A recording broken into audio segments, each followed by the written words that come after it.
Екатерина II умерла после интимной близости с конем. Об этом вы узнаете в конце видео, а для начала давайте познакомимся с ней поближе.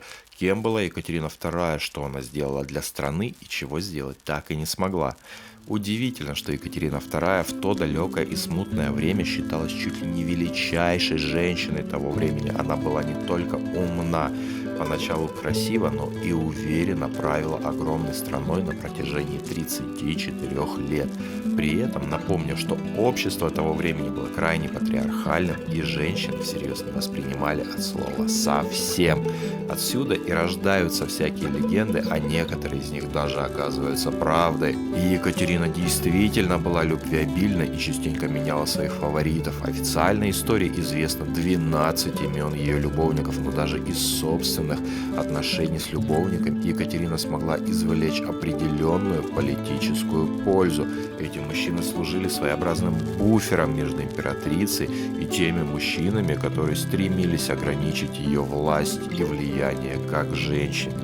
Но Екатерина ни одному из своих фаворитов не дала возвыситься настолько, чтобы иметь влияние на ее решение. Екатерина II сделала много хорошего, за что ее следует помнить как великую и непогрешимую императрицу. Но вот в последние десятилетия после Второй мировой войны и оккупации Петербурга Германии на разных аукционах начали появляться предметы мебели с весьма откровенным дизайном. Вы, кстати, можете посмотреть на них в интернете по запросу «Интим-комната Екатерины II». А я, к сожалению, здесь такие изображения разместить не могу.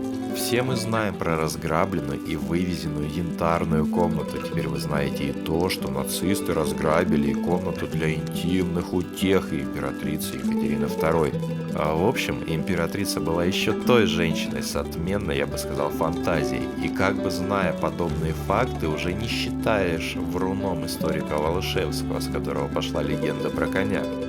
Иными словами, был ли интим с конем?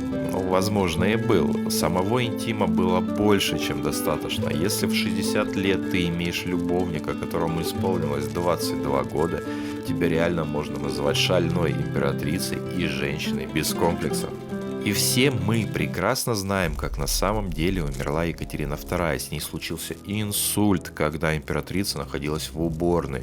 Она была страшно толстой, много ела и пила. 6 здоровых мужчин не смогли поднять ее на кровать. Пришлось скинуть матрас на пол и укладывать императрицу уже на него. Она не умерла на горшке, а на стульчике или унитазе, если хотите, который, по преданию, был изготовлен из трона польских королей. Волошевский, кстати, тоже поляк. Совпадение? Не думаю.